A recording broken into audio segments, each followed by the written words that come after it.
Hi, I'm Joe. And I'm Dave. And we're the hosts of the Chasing Tomorrow podcast, where we bring you stories that delve into the science and spirit behind intriguing people doing extraordinary things.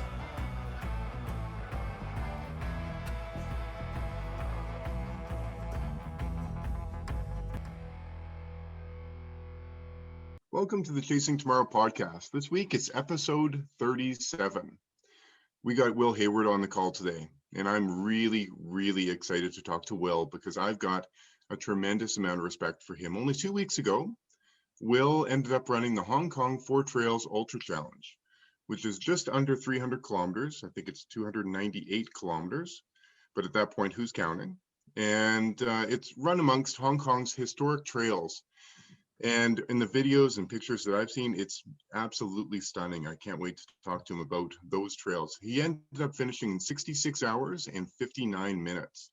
That's a long time to be running the beautiful trails amongst Hong Kong overnight, all day, every day.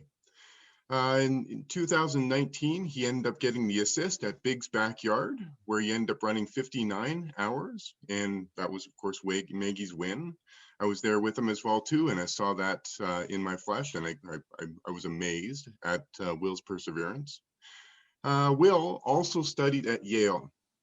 He's the Dean of Social Sciences and the Professor of Psychology at the University of Hong Kong.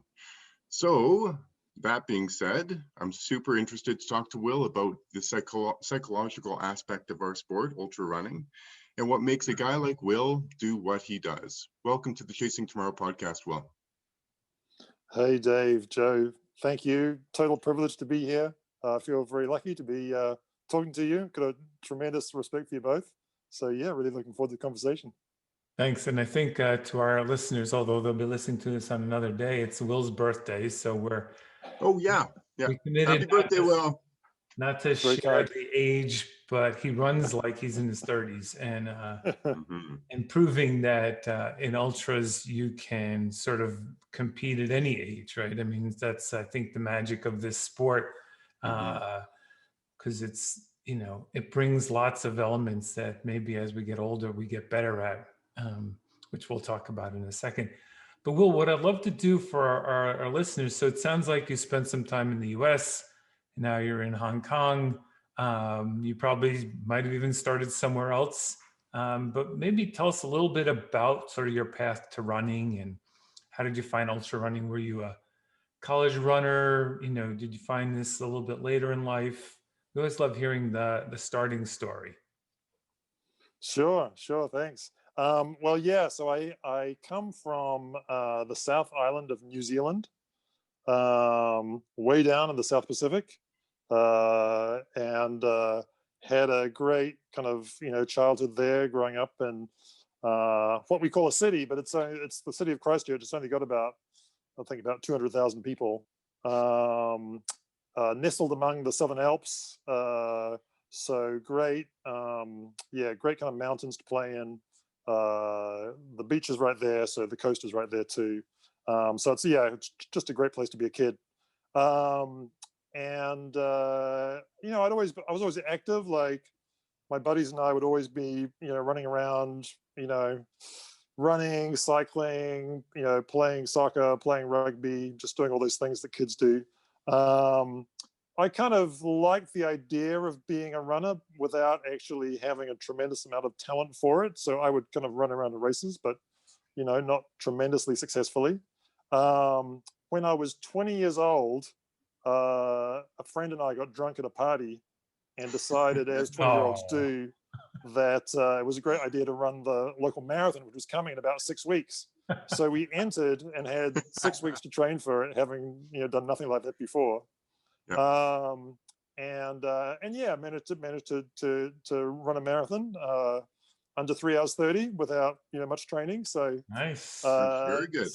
Yeah, so that was a kind of, I guess, my first kind of experience of endurance running. I wouldn't say I trained in any structured way, and I'd probably, you know, I did everything wrong. Learned a few things. Basically, learned that it hurt a lot, and so of course then I decided, well, maybe that wasn't like the sport for me. I guess in my kind of through high school, I played a lot of soccer and a lot of basketball, and so quite enjoyed kind of team sports like that. And then got to my 20s and continued to play them both, but just began to find them maybe a little bit less satisfying, and just kind of started to run just for enjoyment, for peace of mind. I was living in Sydney, Australia for a while, and there was some beautiful runs along the coast there. That was a lovely thing to do, after work or on the weekend. And then when we came to Hong Kong, which was 1999, when I started teaching at a university here, just kind of started running more and more. Discovered that there were some trails. Slowly got onto those. Didn't run very far, very long. Did a couple half marathons, did a marathon.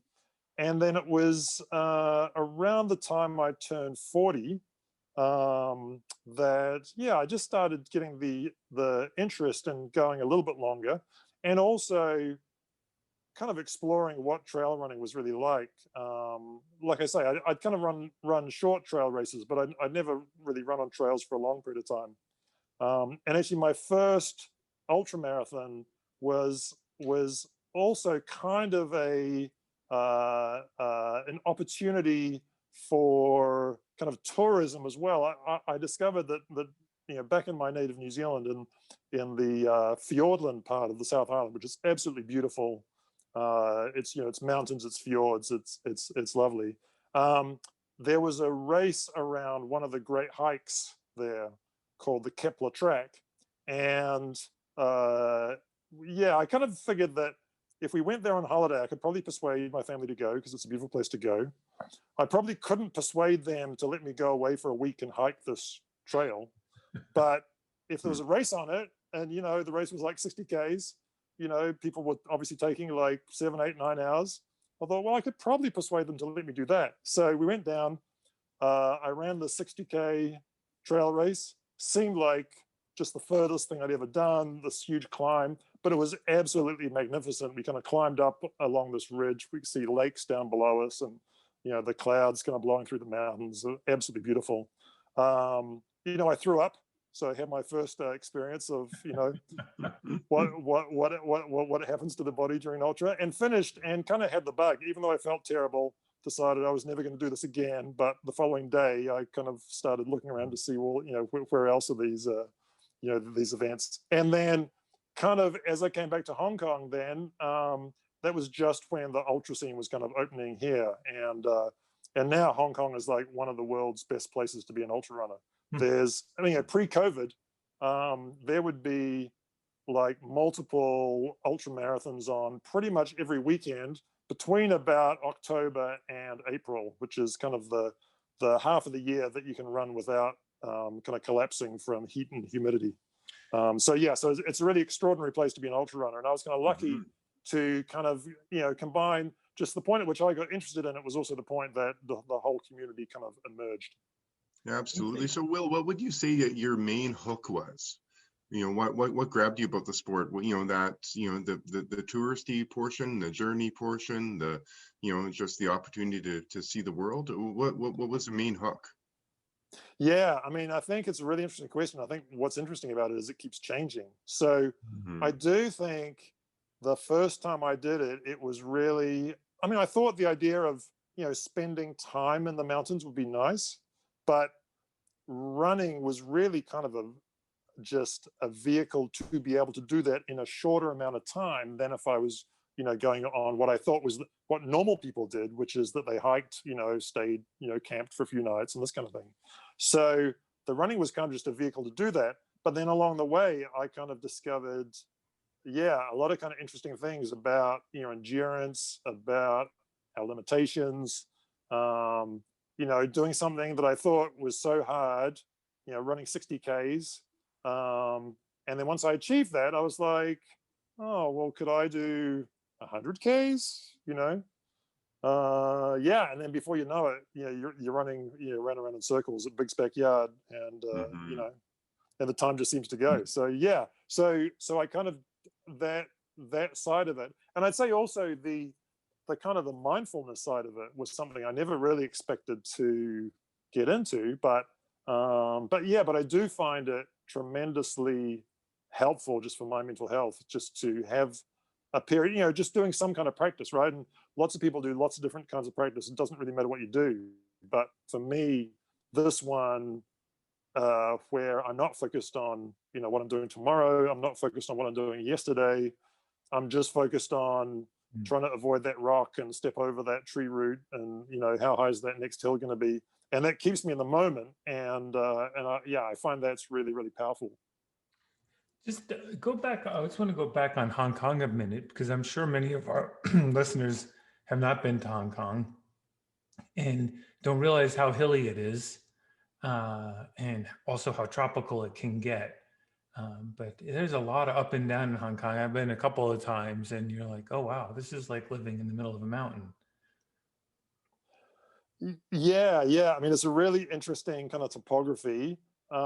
It's kind of originally volcanic, but from I want to say kind of 100 million years ago. So it's very much been weathered, but it retains. It's basically hills sticking out of the sea, and that's the reason the British came here, because it formed a nice harbor, and that was useful to them. And so it's obviously a very densely populated city of about 8 million people in a very small area. Those people, all the buildings are basically concentrated around the coast. Basically Hong Kong is the mainland part of Asia, comes down in a peninsula. That's the Kowloon Peninsula. And then between Kowloon and the border with the rest of China, with mainland China, there's an area we call the New Territories. That's a little bit more rural. So it's New Territories in Kowloon, and then there's a harbor that is formed between that peninsula and Hong Kong Island. And the city is on both sides. So the city on Hong Kong Island, where I live, where I am right now, and that city is basically around the coast of the island, and the whole interior of the island is largely water catchment and kind of lightly developed kind of forest. And so there's trails running through all that. Some of those trails are concrete. I wouldn't say they're completely natural, but you definitely get out into the countryside. There's a lot of it's quite a hilly island, so there's lots of hills that you can climb and so forth. And then the same on the kind of the mainland side. So the city is really around the kind of the flat coastal parts of Kowloon. Increasingly, there've been some development in the New Territories area, because they've been able to build some new towns in there. But still, there's a lot of there's a lot of hillside that's very steep. That's frankly hard to build on, and they also use that for gathering water, for kind of water catchment areas. And so there's trails right through those areas. So the thing with the trails here is that they tend to be trails are not really flat. If it's flat, it's built upon. So if it's trail, it's probably going up the hill or down the hill. And trail designers in Hong Kong do not believe in switchbacks. They believe in steps that go straight up. So so you get used to steep inclines going up, steep inclines coming down. This Four Trails Ultra Challenge that Dave just mentioned, has about almost 15,000 meters of elevation change in that 300 Ks. Wow. So it's a lot, but it always means that you've got a view coming. And the other great thing about it is that there's a lot of places you go if you're doing a long event and you go through the night. The night's always fascinating. It's always great to the sun goes down, you just focus on your headlamp. But often you can't see very much, right? And that becomes, that's a little bit, take some of the gloss off, when there's a huge vista, it's there, but you can't see it. In Hong Kong, generally, when you get up higher in the hills, you see the city below you. So even if it's, 3 a.m, you've still got incredible vistas. So it means that like 24-hour running is actually 24 hours of, some pretty incredible sights. Yeah, so Will, let's talk about that race then. So you got 4 historic trails that are all, I'm assuming linked from one to the next. This was the 10th 10th anniversary, I believe, right? So yeah, so maybe talk to us about the event, talk to us about the race, and how did it all go? Yeah, so the Hong Kong 4 Trails Ultra Challenge. So the first thing is it's important to note that it's officially not a race. Hmm. It's a challenge, and everyone that undertakes it is undertaking a personal challenge. Um, and people really take that spirit in. So actually, um, even the guys that are right at the front of the pack. So I, my position was, I think I came 10th, 9th or 10th out of 18 starters. And the ones who were right at the front of the pack, actually, they each had personal goals they were trying to achieve, and they weren't. I mean, and they're like super competitive guys, but actually in this event they weren't really competing against each other. They were kind of using each other to compete against these goals that they had. It was created by the race director and my friend Andre Bloomberg, who basically just one weekend 10 years ago decided he was going to try and do these 4 long trails back to back. And he called around all the ultra runners he knew and he said, "Do you know if anyone's ever done this before?" And everyone said to him, "Well, no, because it's impossible and you're crazy, and no one could ever do that." People race each of them, and the shortest one is 50 Ks, the longest one's 100 Ks. Generally, when people finish a race on one of these trails, they're exhausted and they say, "Well, like I can't go another step." So the thought of doing all 4 of them back to back was just didn't really compute. So he did it over a weekend. He actually did it. He did one a day for 4 days. So it took a little bit longer than in the current format. But what he says is that he was actually a little bit disappointed that it wasn't so hard. It was hard, but he could do it. He got it done in the time that he planned. And so then the next year he put the word around. He just asked people if they wanted to come along. And slowly over time, it morphed into this event where now there's actually a whole set of rules. But that's kind of happened, a little bit organically over time. So it's a really nice kind of thing like that. It's also a complete fat ass event. So we don't pay him a fee for entering the event. We do pay a small fee to cover tracking and that kind of thing, but it's really just covering the costs of our participation. And because we don't pay him anything, he doesn't give any support to us, except at the end, he has a bottle of champagne for every finisher, and he sprays them kind of Formula One style. So that's the benefit you can go. The reality is he actually, this is an event that definitely costs him personally, because there's of course all these other things that happen. So he actually he supports it personally himself. But the idea is that on the trails you are self-supported, and you're not allowed to have crew support you on the trail either. So your crew drop you off at the start of the trail and they can pick you up at the end of the trail. But the first one's 100 Ks long. They're not allowed to meet you anywhere during that time. You're not allowed to take any support from another individual. What you can do is you are allowed to buy anything you can find from a shop, and there's a few shops, not many, but a few, and there's a few vending machines. So there's a few places you can fill up water and this kind of thing. But you do have to be very self-reliant.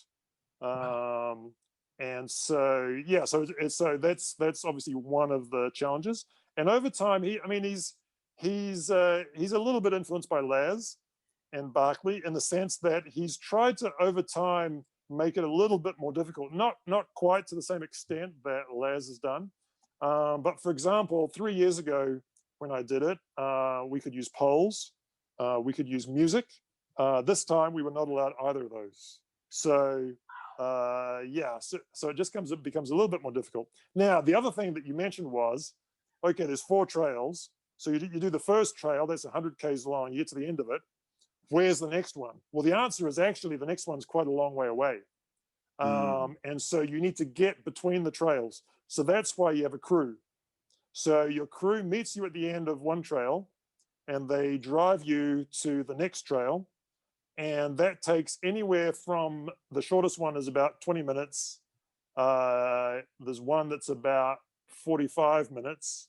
And then there's one in which your crew drives you to the ferry, and then you get on the ferry and you go to another island. And then you've got anywhere from half an hour to an hour on the ferry. So there's all these kind of wrinkles to it. The clock is ticking the whole time. So it doesn't matter if you're running on the trail, sitting on the ferry, sitting at a stoplight, the clock's ticking, right? So you've got to factor all this kind of stuff in. So while you are between trails, you can have any support that you like. You can have a portable jacuzzi on the back of the car. You can be lying in that. You know, you have caviar, champagne, whatever you want. But once you set foot on the next trail, then nothing until the end of that one. Wow. Right. Yeah. And did you have a portable jacuzzi and caviar? I did not have the portable jacuzzi. Okay. Wasn't really feeling like the caviar, but yeah. This is, you know, probably one of the more unique races, right? I mean, with those kind of constraints and making it harder over time. Are a lot of people running in the race? Is it well attended or small group? Yeah, so he keeps the field relatively small. Obviously, this year was a challenge because of COVID, right? Yeah. And in fact, in Hong Kong, we've got, you know, we are doing pretty well. Right now we're getting between about 20 and 30 cases a day. So, you know, by, you know, US standards, that's obviously pretty good. Yeah. We do have, we have quite strict social distancing controls. And so this is the season that we'd normally be having all our running events, and they've all been canceled because race directors can't get permits. They can't have people gathering, even for an event. And of course, you could do things in ways that you kind of limit, you know, people gathering, even those we're not allowed to have. Now, because this event is fat ass, actually, there's no permit because it's just a bunch of people running on the trails. You know, there's no aid station set up. You know, there's nothing like that. So it kind of runs a little bit below the radar, and therefore it could go ahead. But he did kind of keep the numbers quite small. So we only had 18 starters this year. Okay. In the past, he's had up to about 30, something like that. But he likes to keep it manageable. It's obviously, it's a really hard event. Yeah. So people need to be, you know, pretty serious about wanting to do it. They need to definitely be prepared for it.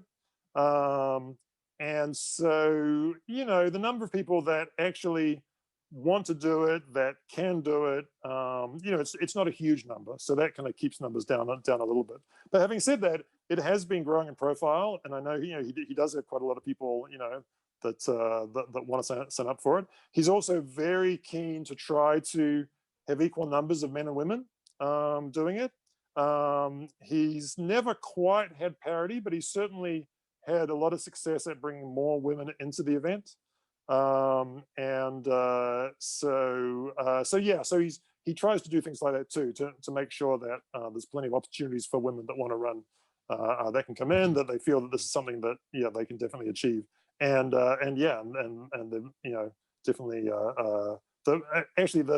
the completion rate for women is higher than the completion rate for men. So he has fewer women who start, but those who start tend to do pretty well getting to the end. You know, it's somewhat of an impossible question, but you've done some hard stuff. How does this one compare in difficulty to some of the other ones you've done? Yeah, I mean, this, I would say, is pretty easily the hardest thing. But it's impossible to compare it to something like Biggs, right? Yeah. Mm-hmm. Biggs, I would say, was more difficult mentally than this was. It's actually my third time trying it. I completed it in about 72 hours 3 years ago. I entered it last year after Biggs. I was pretty well recovered from Biggs, but unfortunately I sprained my ankle 4 weeks ahead of time. And so wasn't quite sure how far I was going to get, got through 100 miles, but then, yeah, my core kind of just gave out. I was compensating my changing gait, with my kind of abdominals, and after 100 miles, they decided they'd had enough, so I stopped. So this was my third time. So I think mentally it's much easier. It's not easy, but it's easier. It's a sense of you know what there is to come. There's not a lot of surprises, but physically it's just tremendously difficult. And each time, the two times that I've completed it, I've come in with my body about to give out. This time I had a bit of a lean, wasn't too bad, but was definitely there. My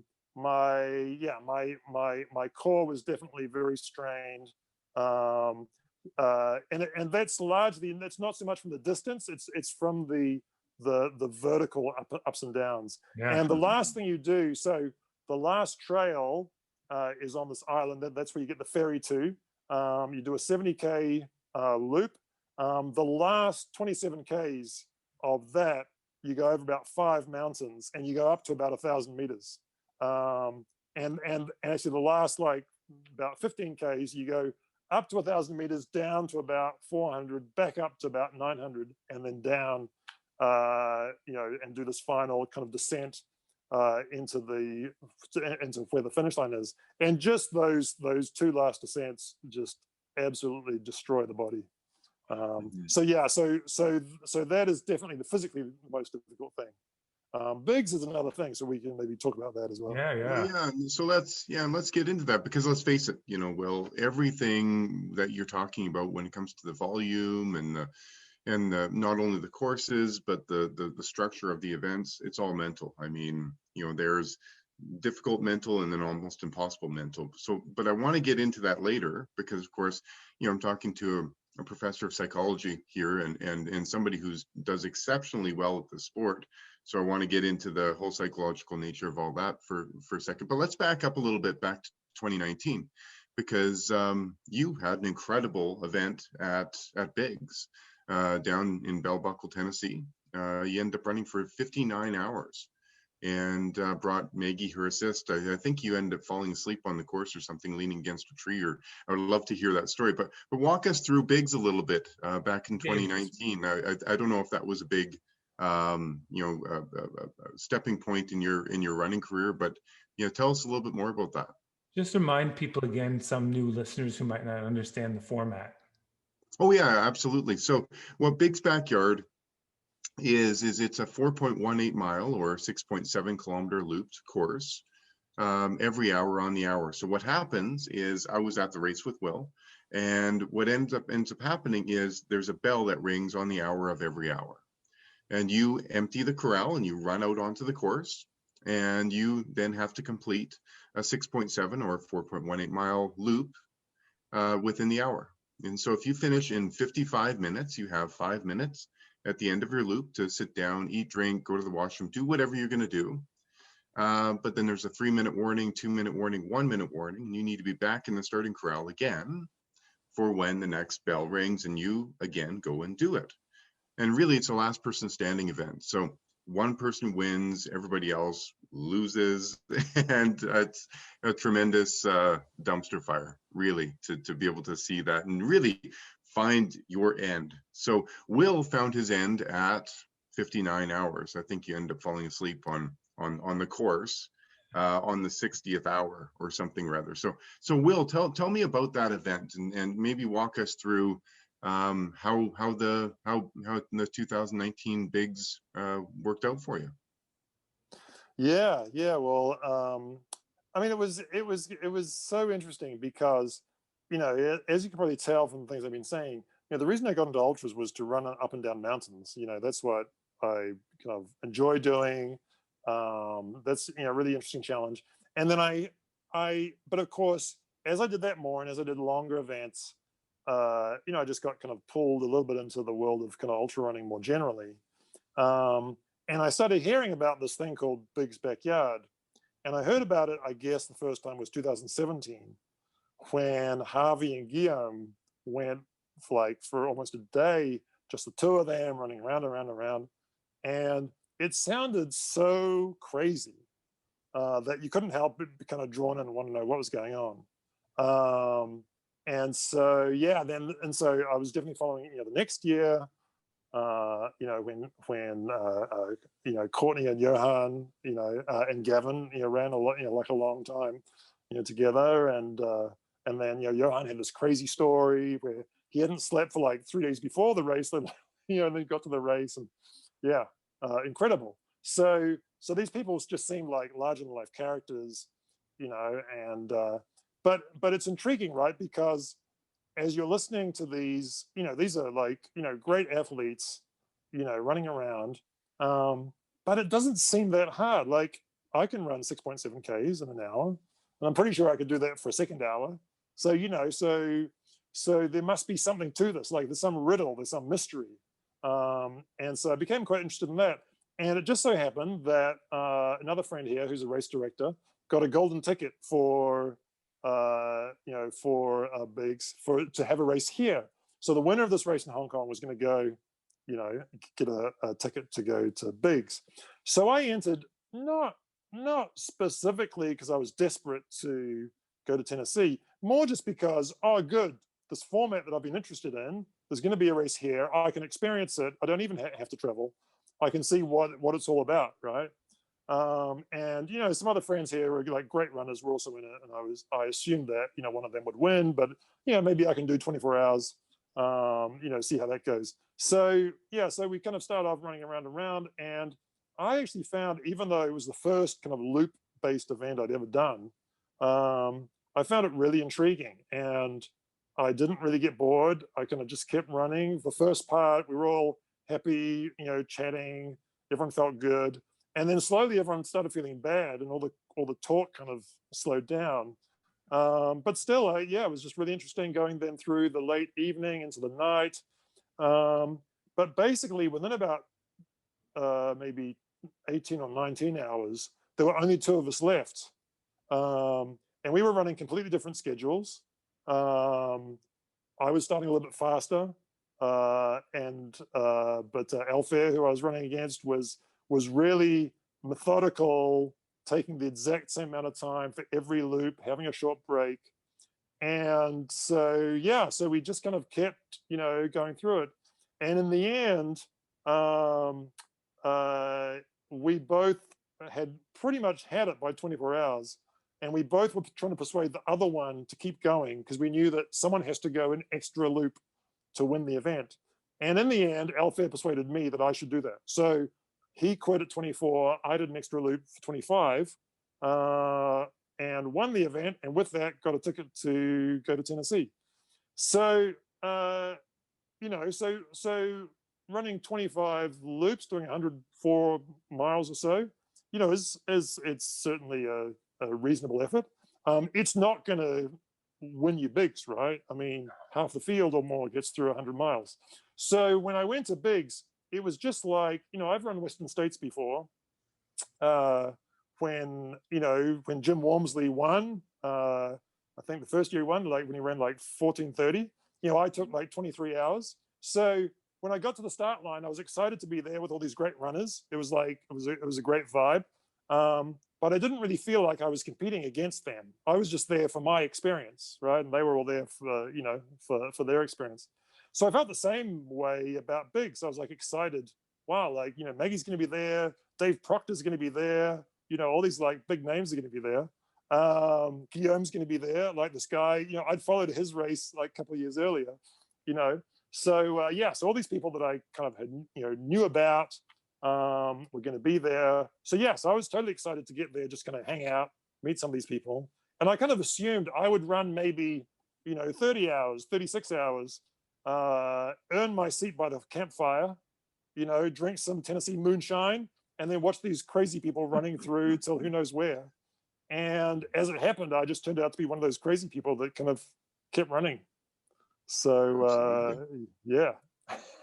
Well, and the thing is, Will, and you maybe explain to me, there was a photo that was highlighted in Sports Illustrated, and I don't know when that photo was taken. I'm assuming it was taken very, very late in the event, probably during the rainstorm at the end.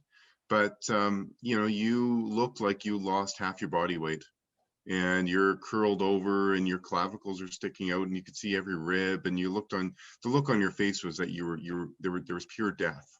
But yet, you know, you stood up.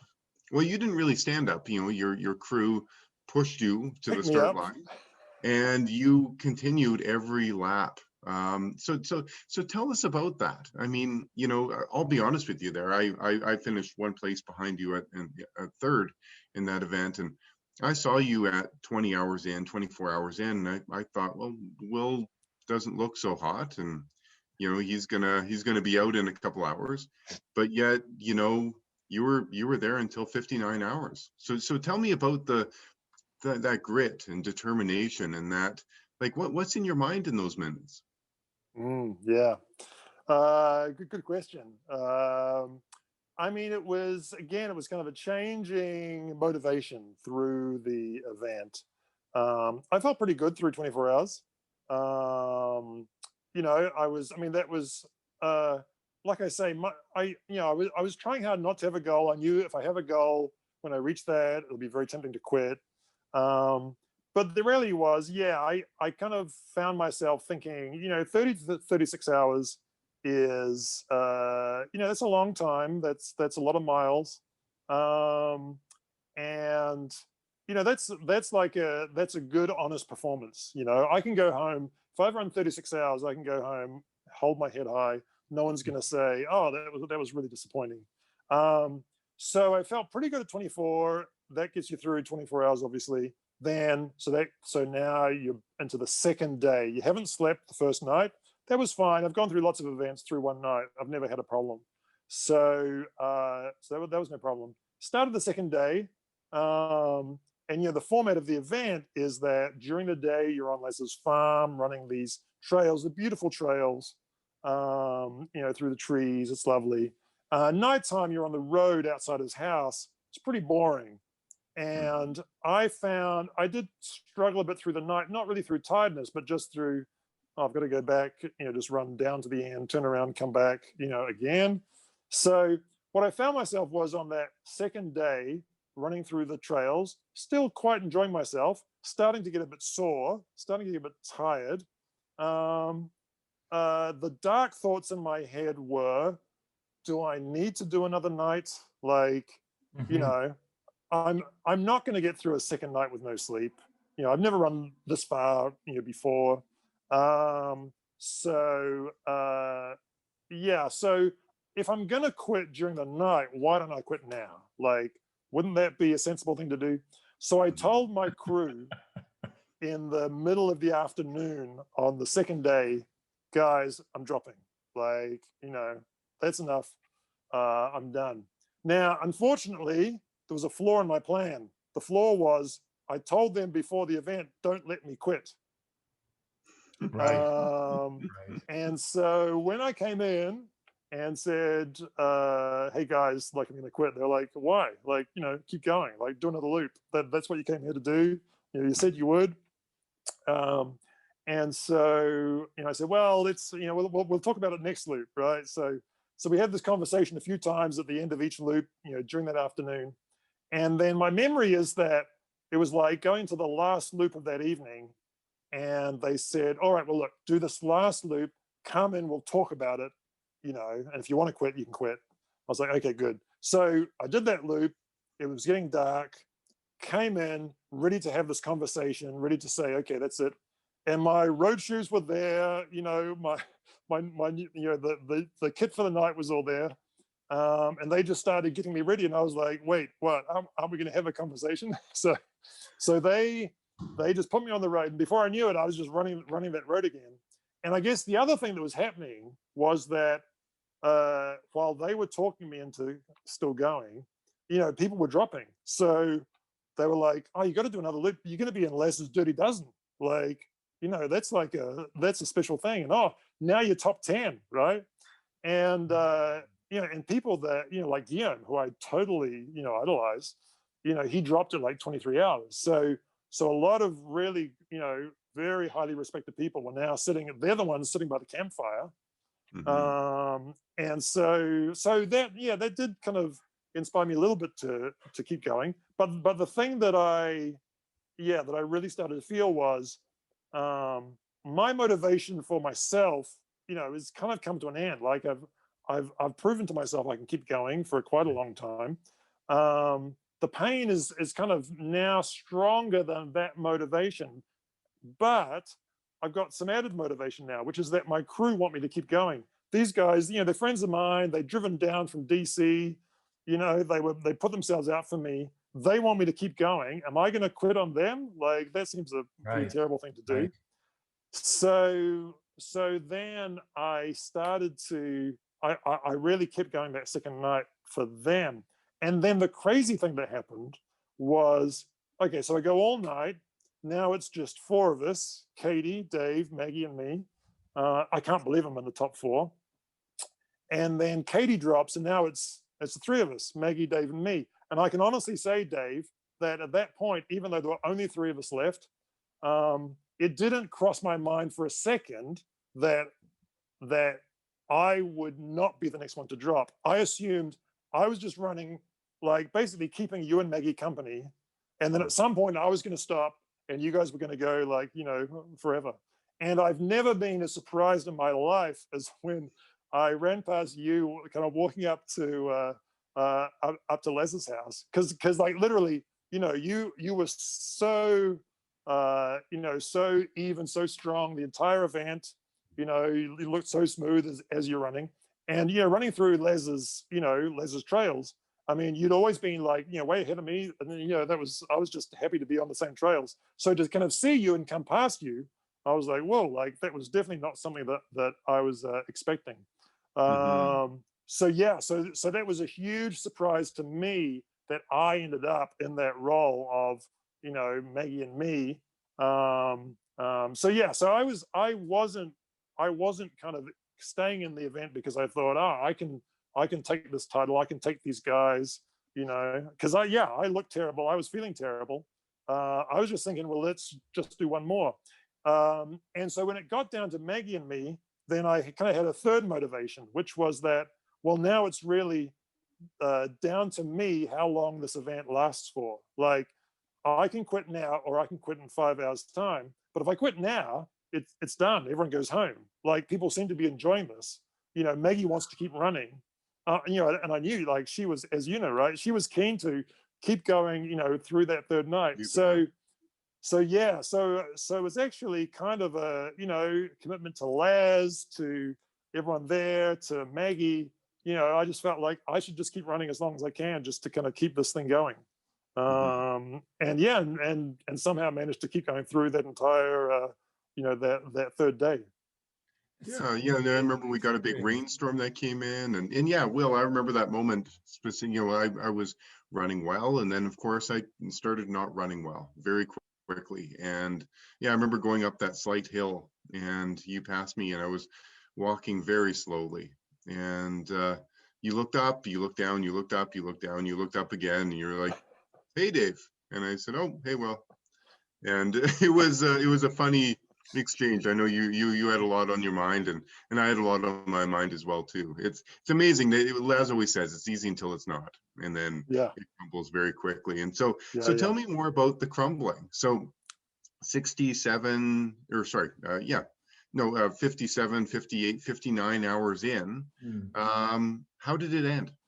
And how bad did you feel? How bad were you feeling at that point? So I felt incredibly bad that morning. Actually, around the time that Dave dropped, I mean, I was, I mean, we were both chasing the clock. Like, I was running up that hill because I knew I didn't have a lot of time either, right, to get to the end. I was really, I was having a lot of gastrointestinal distress. And I just, I was having trouble hydrating. I was drinking, but then I'd be peeing it all out, this kind of thing. So, the things that just your body starts to have trouble just, maintaining kind of homeostasis, once you've been, going for that long and you're that exhausted. But actually, again, that's where I credit, my crew. And also my crew it started off, my friends, Jason and Heather, but then actually Guillaume and Andy Pearson kind of stepped in. So I ended up with this kind of like Rolls Royce Mhm. 4-star crew of all-stars there. And so, yeah, they just started, they started forcing food into me. They started forcing me to drink more. And, my kind of stomach settled down a bit. And actually, kind of after kind of lunch on that third day, I was actually feeling a bit better than earlier in the day. And my times actually started to, speed up a little bit. I had a little bit more time between loops. And so, and I think too, I mean, Maggie was very keen for me to, keep going so that she could, keep kind of, exploring herself. But she began to get a bit confused because each loop I seemed to have a little bit more pep than the loop before. And so I think we were both kind of wondering, well, where's this going to go? But the problem I had was I kind of expected that my body was going to give out. And so I hadn't been worrying too much about sleep. And I guess too, the other thing was, I'm not a fast runner. So I figured my best strategy was to run relatively slowly on the loops and just try and manage just a short time between loops so that I wasn't overexerting myself. And that meant I didn't have a lot of time to sleep between the loops. And I think that strategy worked quite well because I did go much longer than I thought. But it did mean I hadn't had time to really sleep. So I went into the third night not really having slept the 2 nights before. And as soon as it got dark on that third evening, which happens on the last trail loop, my mind just started swimming. And I'd been sleepy before, and I'd been able to kind of push the sleep monsters to the side, but suddenly they just overwhelmed me. I couldn't deal with them anymore, and so I dissociated. I was sleepwalking. I suddenly had the strong sense that I was back in Hong Kong on trails, going through villages. I was seeing buildings all around me. Right. I was pretty sure there were people around. I wasn't seeing them, but I could kind of hear them maybe, or see them kind of walk behind the building or something. So and so I was just like, oh, I'm obviously like just out for a hike, and I'll keep exploring. And I didn't really notice that I was following the trail, but it does appear that I was, because actually I don't seem to have stopped, and I didn't seem to lie down, and I didn't seem to get lost, but I was just slowly moving along the trail. And I must have been in that state for about 15-20 minutes, because I just kind of kept wondering. It all kind of made sense to me. At one point I remember thinking, oh, these trail markers seem a bit like the ones that we had at Biggs when I was back in Tennessee, but that's kind of weird. And I also had a sense that I think I'm supposed to be trying to finish this trail inside an hour, but I'm going really slowly, so that's not going to happen. And then a little voice said to me, "Don't worry about it. It'll be fine. Just it'll kind of work out eventually." So I was kind of just wandering along, literally in a dream. And of course, what's going on at the finish line is Maggie is finishing under the hour. She's getting ready to turn around and get onto the night loop. And I'd been coming in pretty late, so it wasn't surprising that I wasn't there when she came in. And then as she's coming out, ready to start and ready for me to be thrown out by my crew, like people say, "Oh no, Will hasn't finished yet." And the clock ticks to 60. Dave was there, so knows all about it. And so she wins because she's finished the loop in the time. Will hasn't come back, so he hasn't finished that loop. Therefore, she is the winner. So lots of celebration at the finish line. Fantastic victory for her. And then I guess eventually people go, well, probably we should see Will at some point. Let's go find where him. is he? Yeah. So Guillaume came down the path, and about a kilometer down, I was still just kind of wandering, and then I saw this headlamp come towards me in my dream, and in my dream I kind of yelled out, "Hey, who's that?" And this voice came back, "It's Guillaume." And then I suddenly came to. I was like, oh wait, no, I am back at Biggs. I kind of Wow. woke up, and then I was like, oh. And apparently, I don't really remember this, but apparently I was very apologetic. I was like, oh, yeah, I'm so sorry. I'm sorry I couldn't get back. Oh, I'm really sorry. And he was like, dude, you ran like 59 hours. That's pretty good. Amazing. So, for people who haven't been through this, it's sort of both, it sounds crazy we would do this, and, that hopefully we call it safe, but I think we've all had this moment, whether you're doing anything long enough, you probably do fall asleep while you're walking, which seems like a bizarre circumstance that could happen. The hallucinations, I think, are somewhat common. I don't know if you have any good explanation as to why those happen. Uh, but so maybe we could touch on that for a second. I also would love for you to tell everyone a little bit of like, okay, so when you go that much farther than you ever expected, how does it feel afterwards? Like, what's the recovery like? But before we jump into the recovery piece, yeah, do you have any sense, having, your field of study, why is it the dehydration? What is it that gets us into this hallucinated state? I mean, I would have to say that it's not precisely my area of expertise, Okay. but my kind of cartoony view of it is, the brain is this incredibly complex machine that needs to be constantly finding balance, right? And then sometimes balance is bad because you walk out and you see, like, you're about to cross the road and suddenly a car like jumps out at you. Like, you need to be able to very quickly respond to that, so your brain needs to go into overdrive, to kind of, okay, am I going to pull back, am I going to jump across, needs to make that decision very quickly. So your brain suddenly gets extremely active.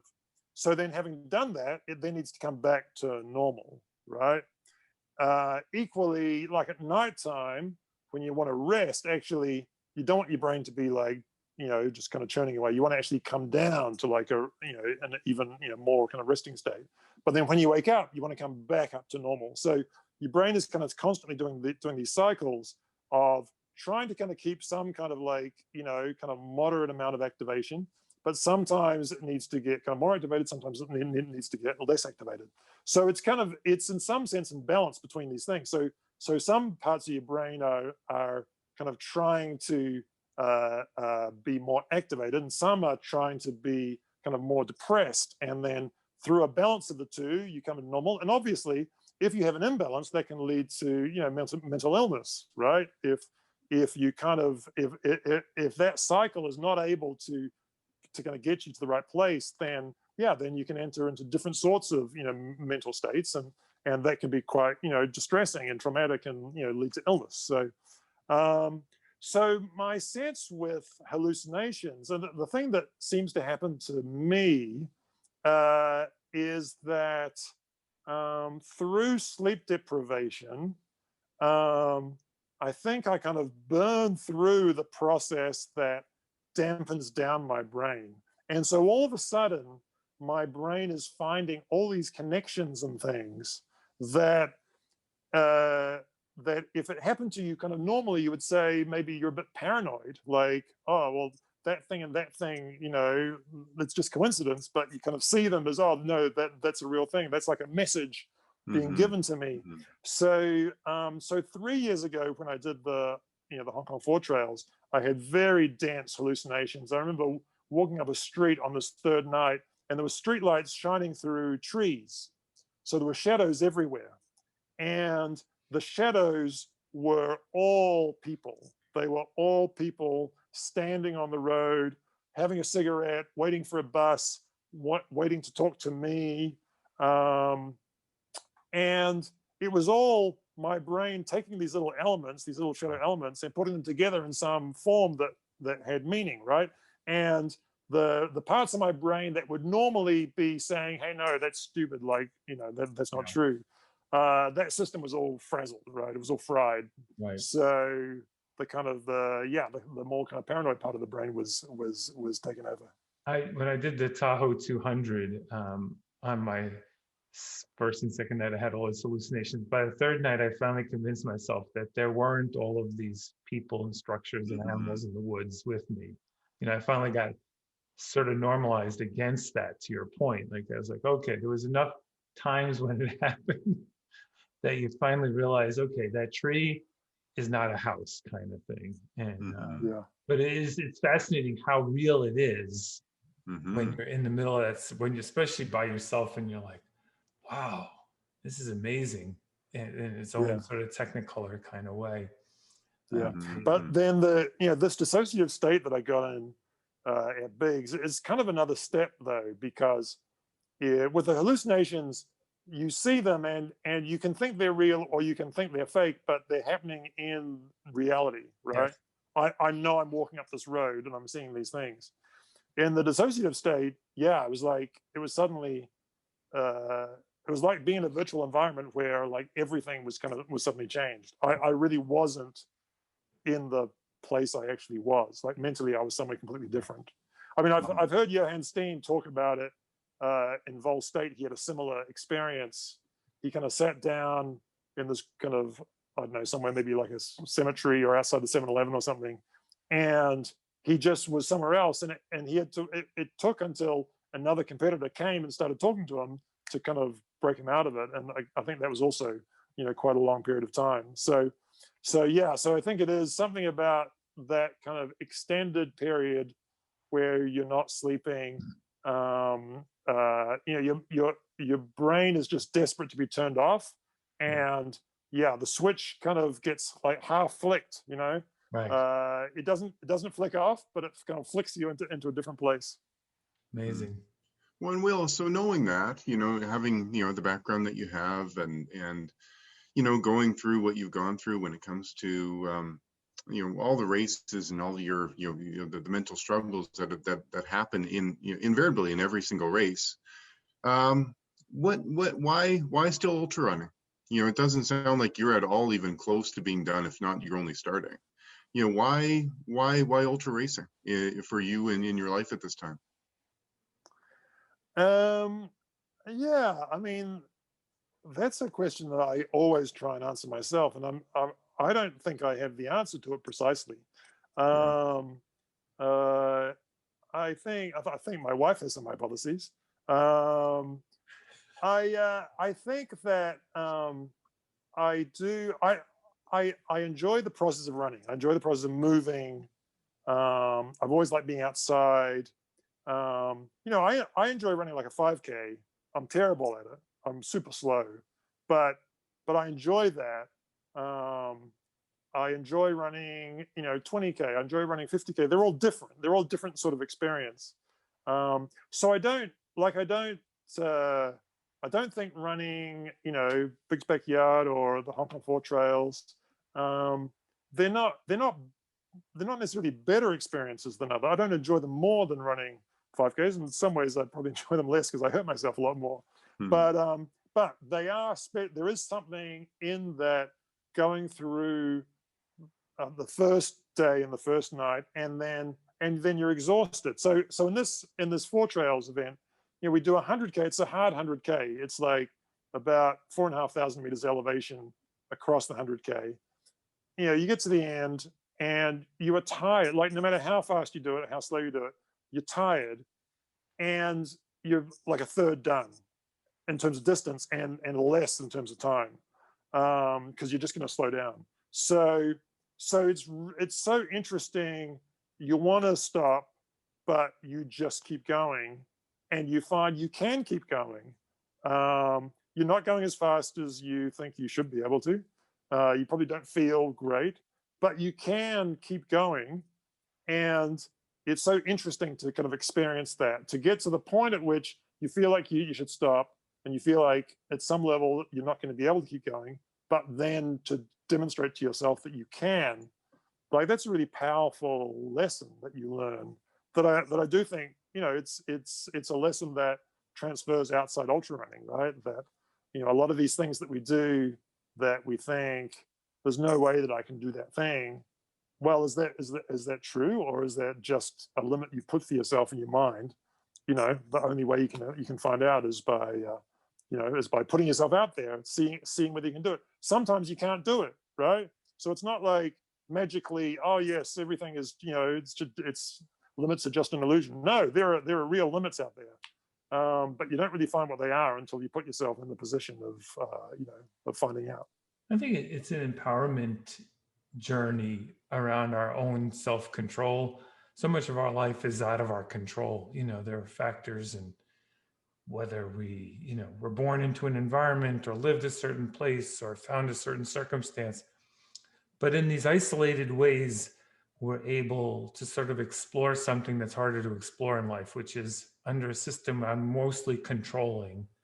What do I do about it? And can I find a path to the end, whatever that end might be, without, like your 4 trails, without any support really, that there's a satisfaction that would be very difficult to replace when you did something yourself at a level that was beyond just sort of, waking up in the morning, right, and brushing your teeth. And I think that once you find this, it's self-reinforcing because you continue I believe there are neurotransmitters that get triggered, whether they're dopamine or endorphin related, that are satisfying of the system, right? Our system is built to keep us alive. And we try out some of those systems at a very deep level and find out, oh yeah, they actually work, right? It's working. And that's, I think, very satisfying. I don't have the science behind it, but it feels like that's part of what we're figuring out. And some people are afraid of that. And so once you overcome it, I don't think there's really a going back. I don't think it's like you sort of one day decide, oh, well, I don't want to do that. That's the good part about ultra running is we can keep doing this for long periods of time because it sort of normalizes, I've always had this sort of thing, like if you have a lot of fast twitch muscles, you're a sprinter, I can't beat you, right?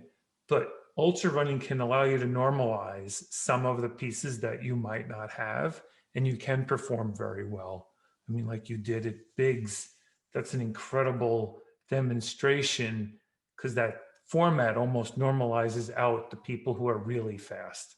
Now, not perfectly, but it is interesting. And I think it's what's been why some of the growth in, they always say that the marathon distance is perfect because enough people can train for it and finish it. And it's really hard, but it doesn't break you, which is why it's so appealing. Mm-hmm. And so far, we haven't had too many broken people from our ultra sport, but keeps going, which is like, so yeah.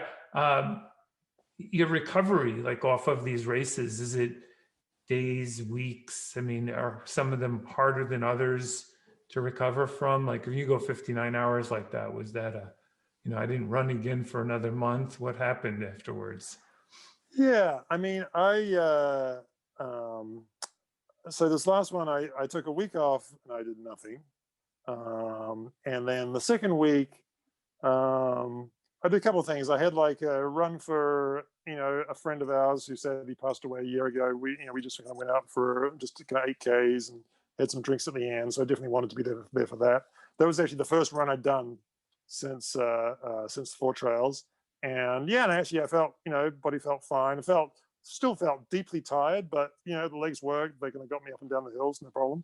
Then my daughter had signed up to a series of 3K virtual races that we needed to do within basically the last couple of days of the month. So within the space of like 24 hours, I ran kind of 3Ks at reasonable pace, not too fast, not too slow. That was also good just to keep the wheels kind of flowing over. But yeah, so I think physically I could start running, but mentally I'm happy actually not to for a few weeks and just really to, I trained pretty systematically for about a year for the 4 trails, and I feel like it's actually quite good just to take some time out, let everything kind of recover. And there's no events on right now, but I don't really expect to do events again until, maybe do some self-directed challenges or challenges with friends. Maybe late spring into the summer. It gets very hot here in the summer. It's kind of like Florida but with mountains, so It's like mid-30s, high humidity, hard just to be outside, let alone try and run anywhere.